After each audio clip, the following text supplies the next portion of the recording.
ಇನ್ಸ್ಟಾಗ್ರಾಮಲ್ಲಿ ಕಾವ್ಯ ಪಿಕ್ಗೆ ಮಾತ್ರ ಕ್ಯೂಟ್ ಅಂತ ಕಮೆಂಟ್ ಹಾಕಿದೀಯಾ, ನನ್ನ ಪಿಕ್ಗೆ ಆಸಮ್ ಅಂತ ಹಾಕಿದೀಯಾ. ಅಷ್ಟೊಂದು ಅಸಹ್ಯವಾಗಿದ್ದೀನ ನಾನು. ವಾಟ್ಸಪ್ಪಲ್ಲಿ ಸ್ಟೇಟಸ್ಸು ಅವೈಲೇಬಲ್ ಅಂತ ಇಟ್ಟಿದೀಯಾ, ಯಾವಳಿಗೋಸ್ಕರ ಅವೈಲೇಬಲ್ ಇದೆಯಾ? ಸ್ಟೇಟಸ್ ಚೇಂಜ್ ಮಾಡು.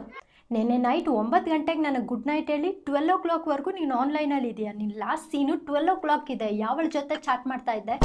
ಆ ಪೂಜೆ ಯಾಕೆ ನೀನು ಇನ್ಸ್ಟಾಗ್ರಾಮಲ್ಲಿ ಯಾವ ಪಿಕ್ ಹಾಕಿದ್ರು ಲುಕಿಂಗ್ ಹ್ಯಾಂಡ್ಸಮ್, ಲುಕಿಂಗ್ ಹಾಟ್ ಅಂತೆಲ್ಲ ಕಮೆಂಟ್ ಮಾಡ್ತಿದ್ದಾಳೆ. ಅವಳು ನೀನು ನಾನು ಕಮಿಟ್ ಆಗಿರೋ ವಿಷಯ ಗೊತ್ತಿಲ್ವಾ? ಫಸ್ಟ್ ಅವಳನ್ನು ಬ್ಲಾಕ್ ಮಾಡಿ ಬಿಸಾಕು. February 14 red colour T shirt ಹಾಕೊಂಬ ಅಂದರೆ ನೀನು ಯೆಲ್ಲೋ ಕಲರ್ ಟೀ ಶರ್ಟ್ ಹಾಕೊಂಬಂದೆ. ಅಂದರೆ ನಾನು ಸಿಂಗಲ್ ರೆಡಿ ಟು ಮಿಂಗಲ್ ಅಂತ ಯಾರಿಗೋ ಸಿಗ್ನಲ್ ಕೊಡ್ತಾ ಇದ್ದೀನಿ. ಆ ಪೂಜೆನೇ ಫಾಲೋ ಮಾಡಿದ್ಯಾ? ಇವಾಗಲೇ ಬ್ಲಾಕ್ ಮಾಡೋಳನ್ನ.